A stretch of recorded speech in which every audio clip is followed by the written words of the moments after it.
If a detector that responds to solute concentration is placed at the end of the column, and its signal is plotted as a function of time, a series of peaks is obtained. Such a plot, called chromatogram, is useful for both qualitative and quantitative analysis.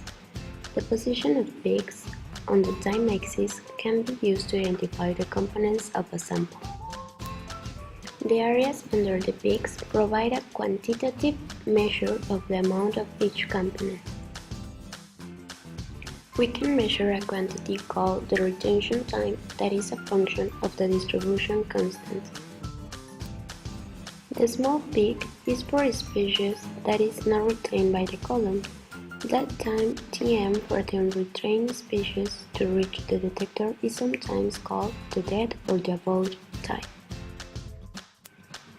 The dead time provides a measure of the average rate of migration of all mobile phase, and it's an important parameter in identifying unlike peaks. All the components spend time Tm in the mobile phase. The larger time required for this zone to reach the detector after sample injection is called the retention time, and it's given the symbol Tr. The analyte has been retained because it spends a time Ts in the stationary phase.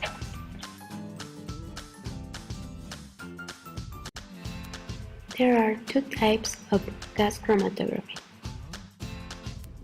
This one finds widespread use in all fields of science, where its name is usually shortened to gas chromatography.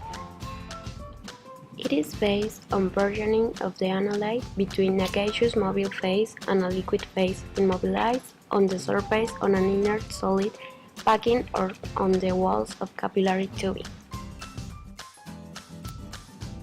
Gas-solid chromatography is based on a solid stationary phase in which retention of analytes occurs because of physical adsorption.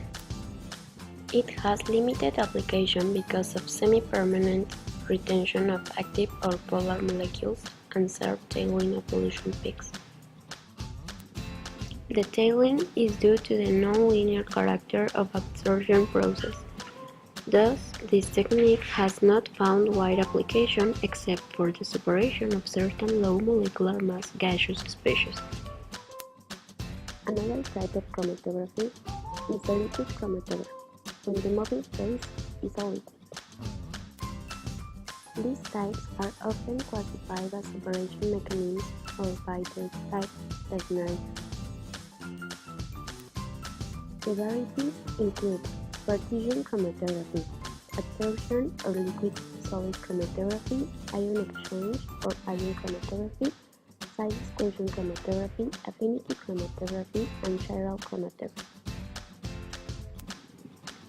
Liquid chromatography is the most widely used of all the analytical separation techniques. The reason for the popularity of the method are its sensitivity. It's ready adaptability to accurate quantitative determinations. It is suitable for separating non-volatile species or thermally fragile ones, and above all, it is widespread applicability to substances that are important to industry, to many fields of science, and to the public. Examples of such materials include amino acids, proteins, nucleic acids, hydrocarbons, carbon, hydrates, drugs, terpenoids, pesticides, antibiotics, steroids, metal organic species, and a variety of inorganic substances. Created using Powtoon.